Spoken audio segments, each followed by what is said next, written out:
Hello everybody, Steve Chilcote from Chilcote Forestry. It's the 4th of July. Happy Independence Day, and it's so hot out I just wanted to sit in my living room and run the air conditioner.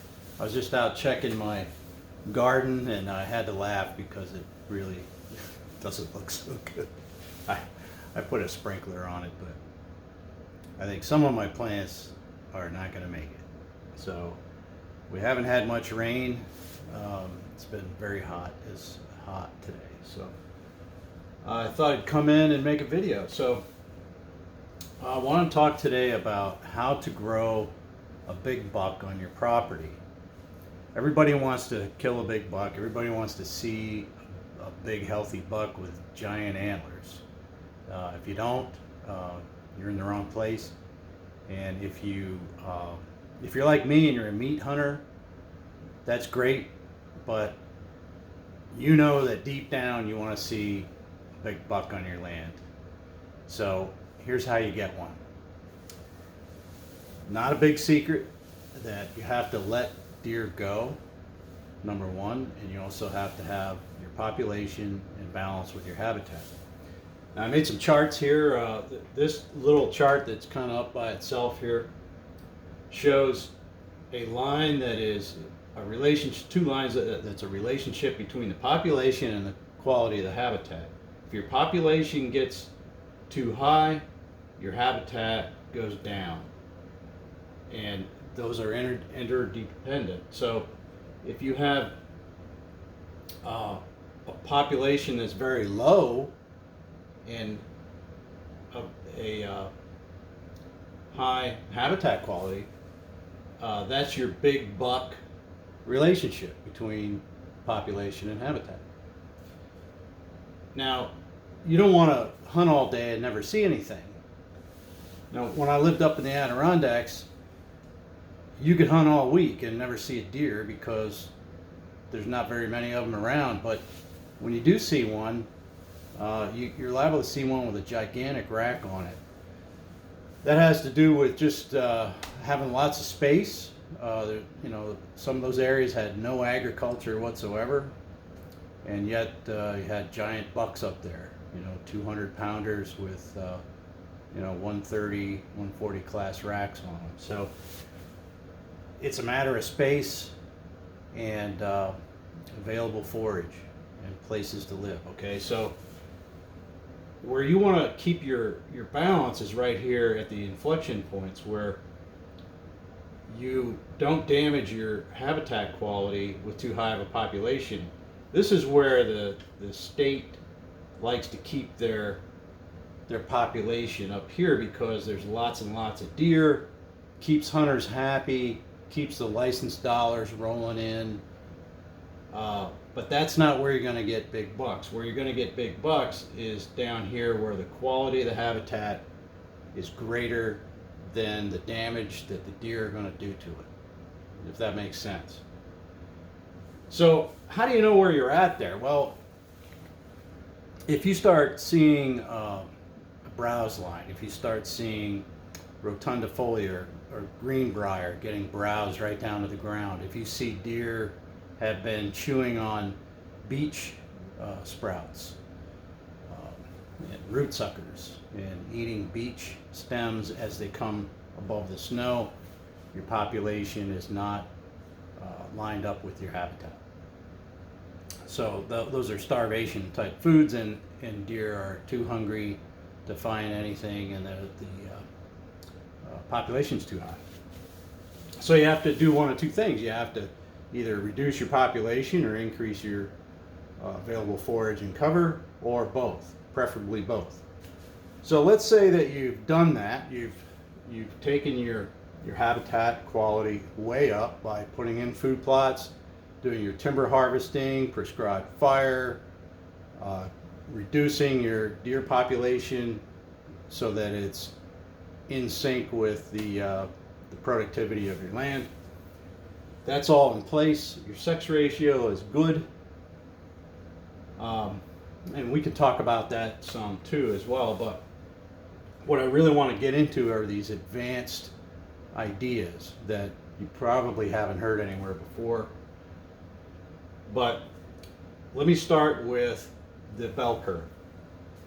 So in any given population, you have a bell curve, and this could mean height, weight, intelligence, IQ. It's all on a bell curve.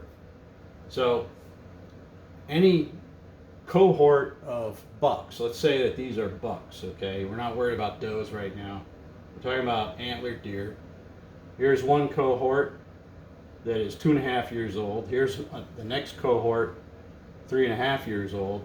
And then there are new cohorts coming in, and a cohort is that year's crop of deer, okay? So a cohort is coming in every year, and these are moving down, okay? So in any given population, you have your average antler size or body size or whatever. And then you have some animals that have a lot bigger antlers. Some have kind of small antlers, but it's all fitting on a bell curve. So as you go through the years, I think we all know that we want to let deer grow a little older. Everybody can agree on that. I didn't even put a 1.5 year here because you can't really tell what the potential of a buck is at 1.5 years. It might have a spike or a fork horn. It might have 3 and 2, pretty small antlers.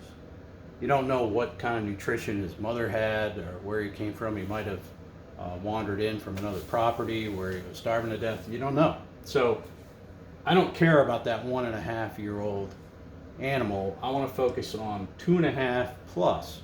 So at 2.5 years old, you're going to have, I just threw out these numbers out here. This is a 80 inches, 100 inches, 120, 130.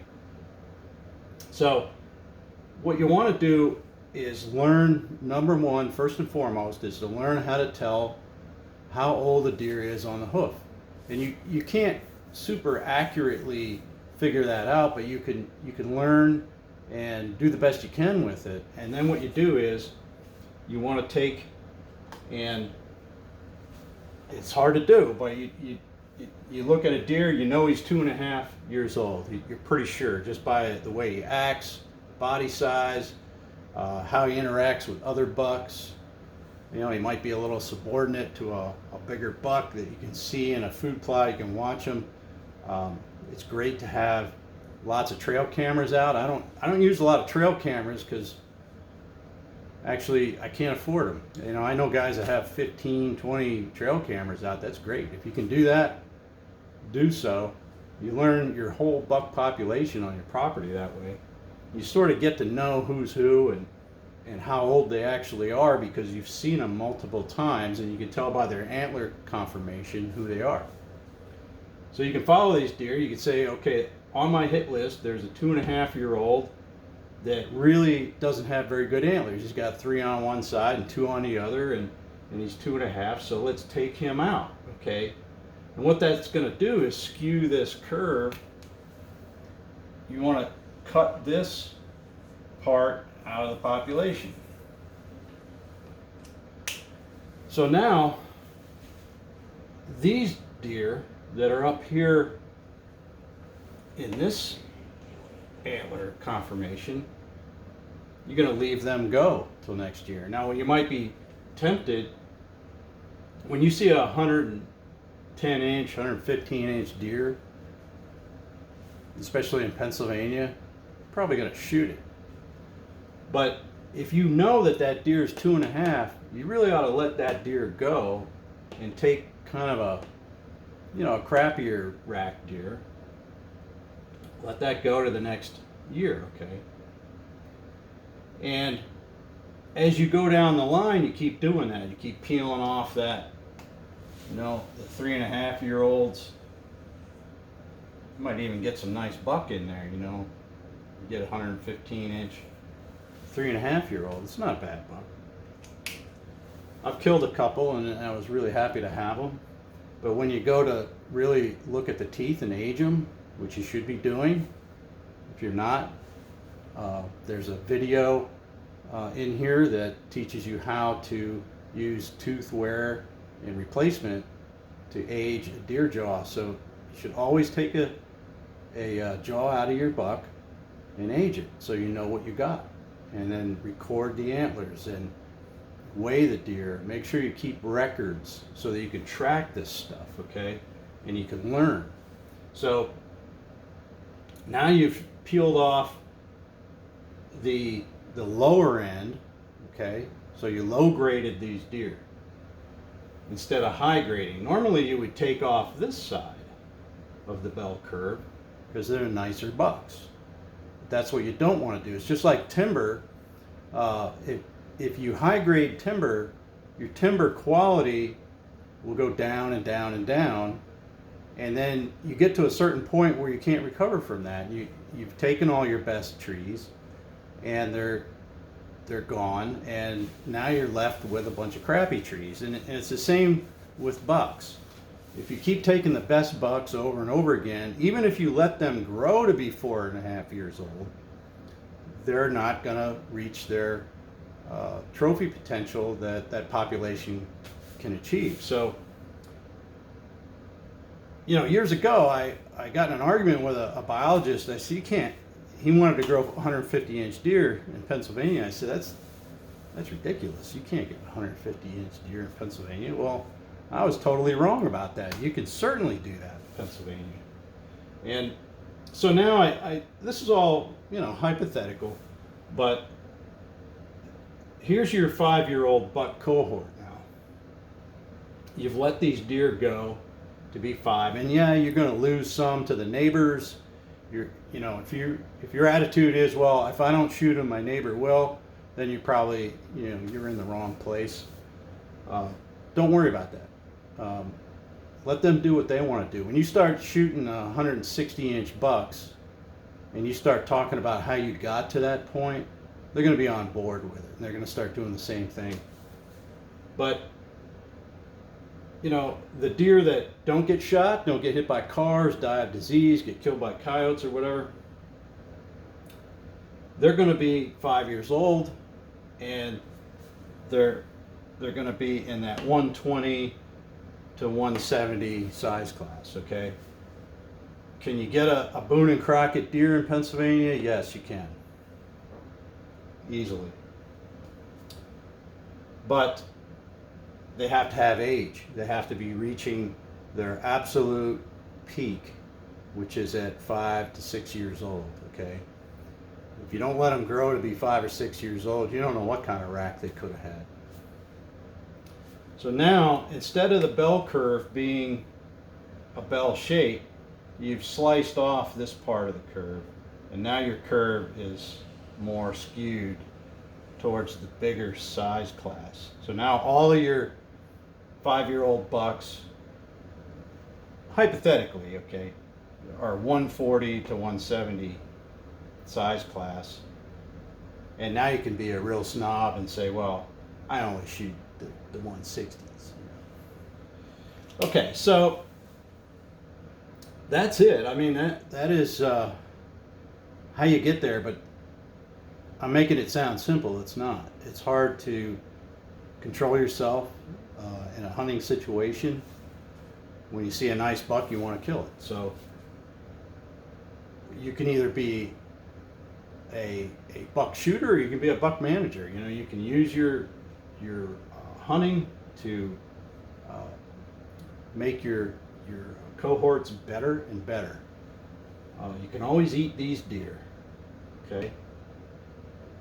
And then every once in a while, you see one of these 5-year-olds, and it's going to make you really happy, because there's nothing better than seeing a buck that you grew on your property. You put in the time, the effort, and the management efforts, and the expense. I mean, it's expensive to own land and bring up a population of deer like that.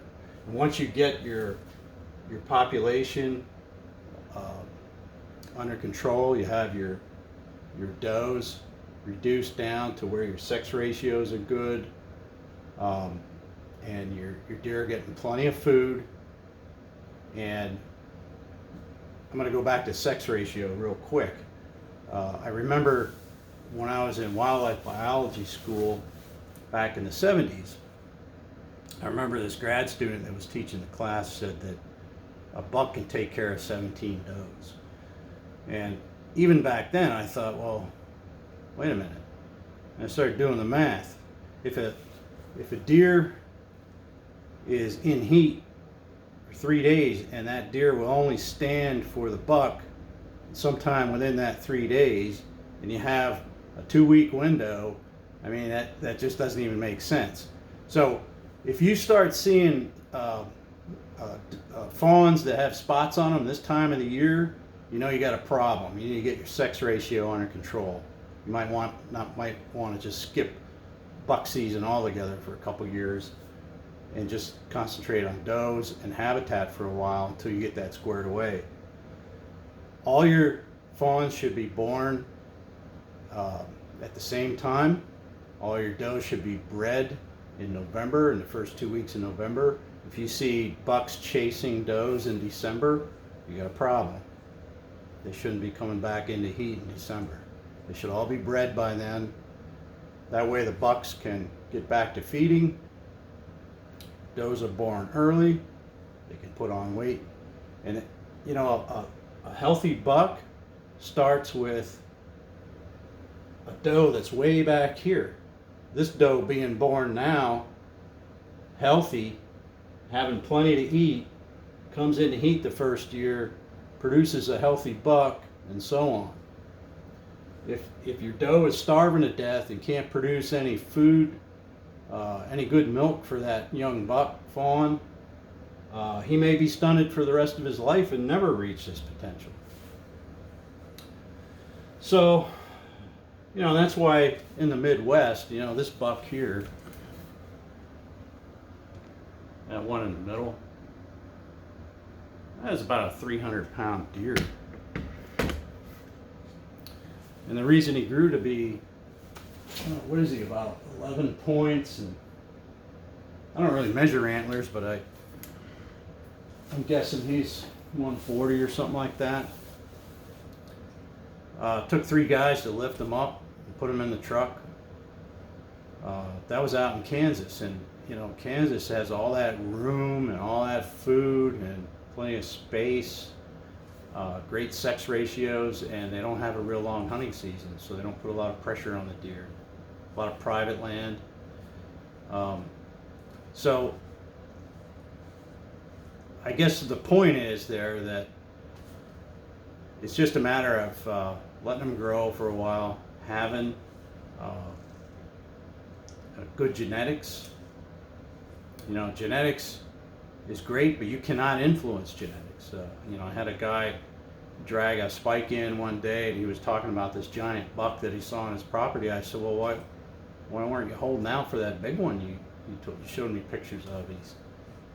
I'm not sure that he was even telling me the truth. I don't know where that picture came from, but it was a nice buck. He said, I wanted to get that out of the gene pool. Well, that has absolutely no effect on your gene pool. Okay, you cannot shoot spikes and expect to affect the genetics of your deer. It's not going to happen. Forget it. Don't even talk about it. What we need to talk about is population control and habitat. Okay, once you have all that in place, then you can start working on this and take your worst bucks and nurture your best bucks all the way to maturity, and then you're right up there and shooting those 150s, 160s, and maybe even a booner. So, okay, so that's about it. And if you need to know more about aging deer and habitat quality, just watch more videos and read more of my stuff. I have a blog that you can check into, and make sure you belong to the QDMA and read all their stuff. There's plenty of information there. And I will see you on the next video.